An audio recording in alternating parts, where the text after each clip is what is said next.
Mapagpalang umaga, Kalayaan Kabuhayan. Andito tayo, naglalakad tayo. Tayo magpapagupit po dito sa taas sa may Balubad First po. At samahan niyo po ako sa aking pagpapagupit.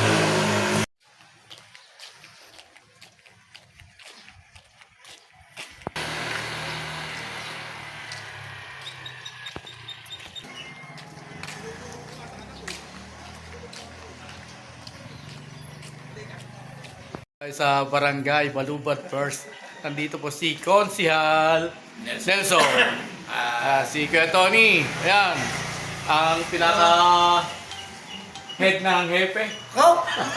Malapit na tayo sa ating paggugupitan ng buhok. Ayan, hindi na tayo nagpagupit sa bayan, dito na lang po sa barangay namin. Malapit-lapit at saka exercise na rin po pagpunta natin sa barber shop.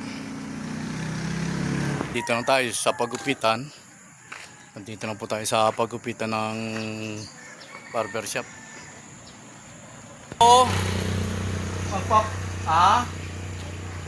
Andiyan po yung manggugupit. Wala. Andiyan po yung manggugupit. Wala po. Nasa bayan. Nasa bayan. Ano oras darating yun? Dahil magpapagupit ako dahil mahaba na buko eh. Tapos, ulit siya agad. Ha? Umalis siya maaagad? Ako, wala yung barbershop. Barbero. Ako. Ano oras kayo? Wala yung barbero. Mamaya pa darating yon? Apo. Mamaya pa raw, sabi ng bata. Sige, aalis muna tayo. Sige na, thank you na ha. Sina ako. Mapipilitan tayo sa bayan magpagupit dito.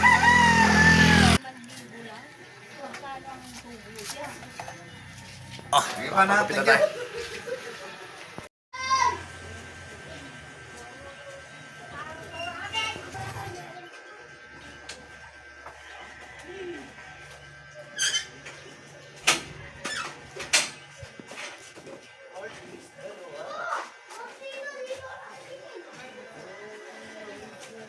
Natuloy rin ang pagpapagupit natin.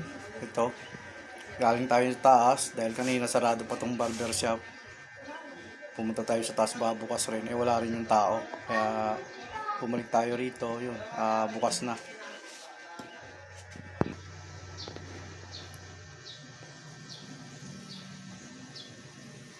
Thank you. Ayan, tapos na tayo magpagupit. Maigsi na yung ating buhok. Kaya lang maambon rito, umuulan. Ayan o. Tayo pauwi na ako. Umambon dito, eksakto. At tayo pagdating naman sa bahay, maliligo na. Nagpalang umaga, Kalayaan Kabuhayan. Please share and follow to my YouTube channel. Go, let's go. Count me in.